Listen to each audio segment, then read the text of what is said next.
Bonjour et bienvenue dans cette série de vidéos où on va répondre aux questions de cours qui pourraient être à l'examen du droit. Dans cette série de vidéos, je vais vous donner une liste des questions les plus importantes à savoir du droit. Je vais vous montrer comment répondre à chaque question et je vais vous expliquer la réponse en détail comme ça pour bien comprendre. Donc on est arrivé à la 10e question. Dans cette question, on va voir les organes judiciaires au Maroc. D'accord? Donc dans cette vidéo, on va voir l'ensemble des organismes ou bien les institutions qui assurent l'application de la règle de droit au Maroc. On va voir le processus pour régler des conflits et les étapes qu'on va passer pour régler un conflit au Maroc. Donc, c'est avec un schéma pour bien comprendre. D'accord? Donc, avant de vous expliquer le schéma, déjà, on va savoir bien comprendre la répartition des pouvoirs au Maroc. D'accord? Donc, on pourra dire qu'il y a trois niveaux de pouvoir. Donc, le pouvoir législatif, ça comprend le Parlement qui est détenteur du pouvoir législatif. Il est constitué de la Chambre des représentants et la Chambre des conseillers. Donc, c'est au niveau du Parlement, c'est le pouvoir législatif qui permet de créer ou bien de créer des lois qu'on va appliquer par la suite. Le pouvoir exécutif, c'est le pouvoir exécutif qui est confié au gouvernement. Celui-ci comprend le chef du gouvernement et les ministères. Il a pour mission de veiller à l'exécution de la politique générale de l'État et de veiller sur le fonctionnement de ses services. Donc là, il veille sur l'application des lois. Et le pouvoir judiciaire. Donc le pouvoir judiciaire, c'est le pouvoir qui est du ressort des magistrats. Ceux-ci sont nommés par derrière. Ils sont pour mission de trancher les litiges en application de la loi. Donc c'est le pouvoir judiciaire qui a pour mission de trancher les litiges et les conflits par l'application des lois. Donc en général, c'est ça le schéma de l'organisation judicionnelle au Maroc. D'accord? Donc voilà, pour bien comprendre, au niveau vertical, il y a trois niveaux. Il y a des juridictions de premier instant. Premier niveau, deuxième niveau, c'est les cours d'appel. Troisième niveau, c'est le cours de cassation. D'accord? Donc horizontalement, ce qui est en orange, c'est les juridictions de droit commun. En vert, c'est les juridictions spécialisées. À droite, en bleu, c'est les juridictions d'exception. D'accord? Qu'est-ce que ça veut dire? On va commencer avec verticalement. Donc, premier degré, ce qu'on appelle les tribunaux de premier instant. Donc, les tribunaux de premier instant du droit commun. Qu'est-ce que ça veut dire? Tout simplement, c'est les tribunaux qui permettent de gérer l'ensemble des conflits et toutes les affaires qui n'ont pas été spécialement attribuées à une autre juridiction.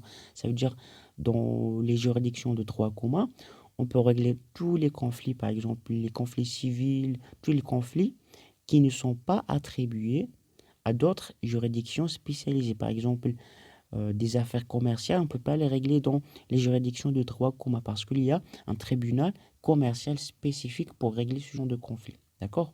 Et dans ces tribunaux de premier instant, il y a plusieurs chambres. Il y a chambre de famille, chambre civile.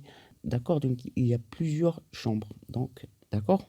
Pour les tribunaux de premier instant, les juridictions de droit commun, juridictions spécialisées composées des tribunaux commerciaux qui gèrent les litiges et les conflits commerciaux, tribunaux administratifs qui règlent les problèmes qui se déroulent entre les particuliers et les administrations, et les juridictions d'exception qui sont dédiées que pour les affaires militaires. D'accord?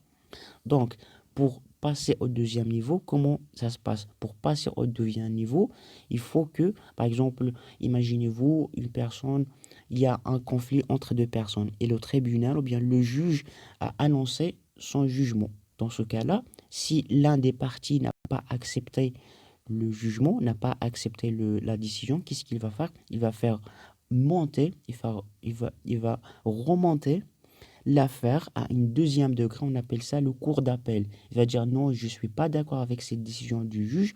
Voilà, il va contester pour que cette affaire doit être encore une fois traitée dans la cour d'appel. Donc, dans le cours d'appel, qu'est-ce qu'il y en a? Donc là, le rôle du cours d'appel, c'est d'examiner les décisions rendues par les tribunaux de premier instant. Ils vont réexaminer pour voir est-ce que la loi a été bien appliquée dans les conflits. Ils vont encore une fois réexaminer les faits. Ils vont réexaminer la situation pour voir, voilà, pour réexaminer si les choses, est-ce que la loi a été bien appliquée, et aussi pour revoir le conflit entre les personnes, d'accord? Donc, c'est la même structure dans les tribunaux de première instance, d'accord? Pour passer à l'autre niveau qui est le cours de cassation, donc tout simplement, comment ça se passe?